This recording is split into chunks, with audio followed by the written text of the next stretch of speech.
There you go. James, what's happening? What's going on, man? So you work at AT&T. For all those that don't know, he works at AT&T. I believed him. You're in Florida, right? Are you in Florida? I am, yeah. So you're saying now that the switch, I don't know how you explain it, but one of the switches was attacked because they keep turning it on and off. Every time you guys turn it on, it goes off again?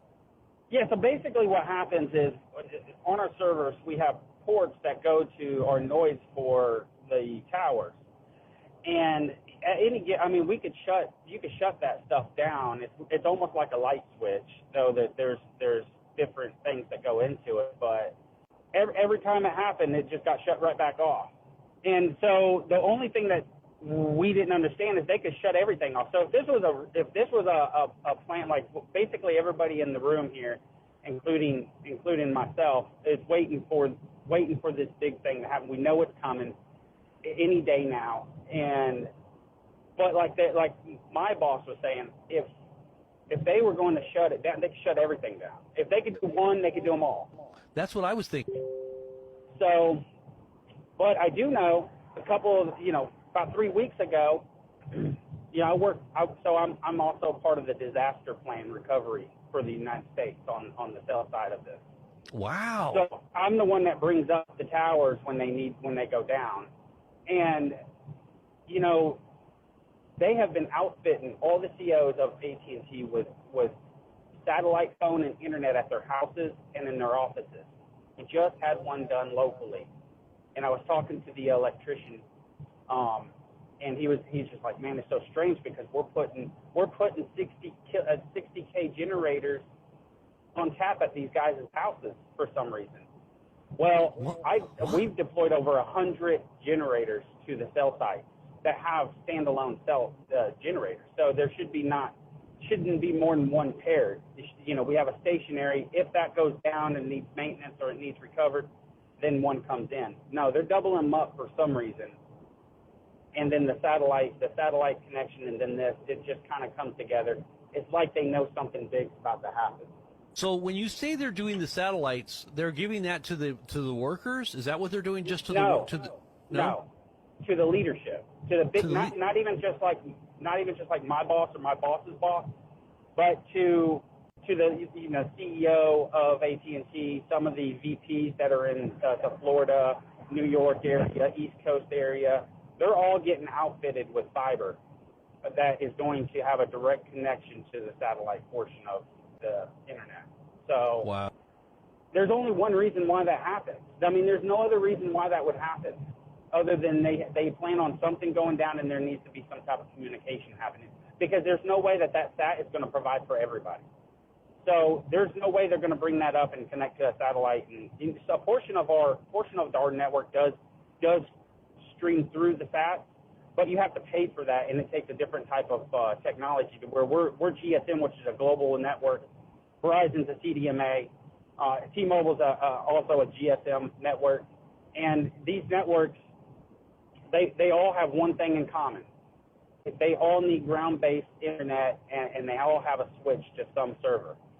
And there's not very many of them. There's one in Alabama, one in Nashville, not even as big. That thing that took place in Nashville, that wasn't what people thought it was.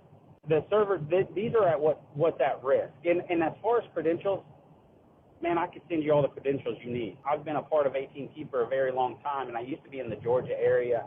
And, when this stuff happened about 5 years ago, I was talking to some bigger up people, that you can't even talk to in AT&T. And, Now, wait a minute, real quick. When you talk about something bigger, are you talking about the SolarWinds hack?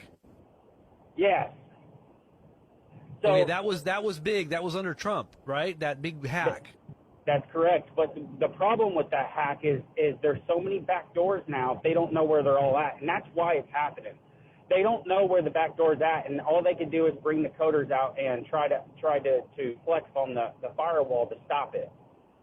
But it's just a matter of time. They said that it's so implanted that it would take a decade, a whole new program to get the back doors out. Well, that's what I was telling people after the SolarWinds hack. They said they're not going to be able to figure this out for at least a couple years. And I Yeah. said, there's something much bigger going on here than we're being told. And then you never hear about it again. Nobody even talks about it.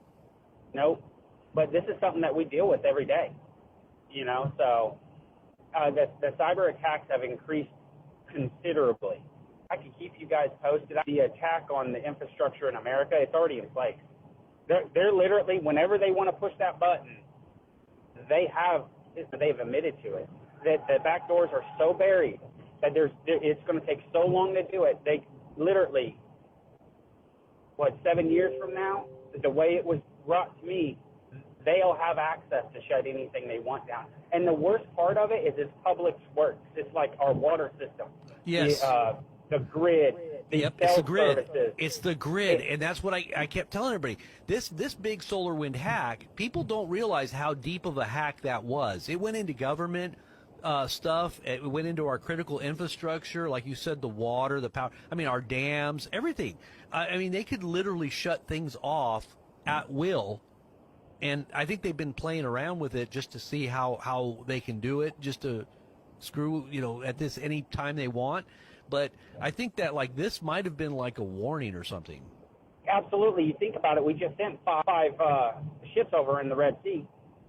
Hey, it's a show of force. Hey, you guys, you want to mess around? Let's watch this. Personally, I'm not taking it as a warning. Personally, I take it as they're preparing for something big. I need to get ready as well. Yes. I don't know exactly how this is going to go, but if anything goes down, I'm the guy that recovers it. Well, so do you think they're not going to make this as they're not going to tell the public about this as being a cyber attack? No.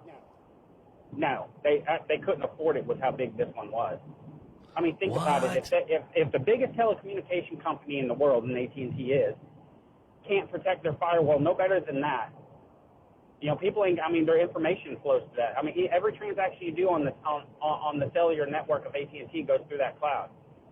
Every information, your credit card information, your social security numbers, your names, your addresses, whatever you're doing, every transaction you have goes through that. Even with you could go through any VPN you want. There's a cloud there. Someone's accessing that cloud. So you have to have a secured VPN now versus a regular VPN. It's the truth, I mean, nothing's guarded at this point.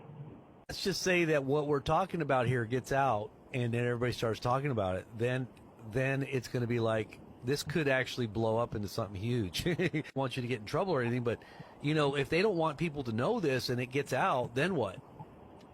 Well, they might fire me. I'm talking about the things I actually know. They haven't. I couldn't see that. I couldn't see them. Letting me go over it or anything. They might have a talking with me, but I said some of the other stuff I know they'd probably let me go for. But yeah. No. Don't get yourself in trouble. 1.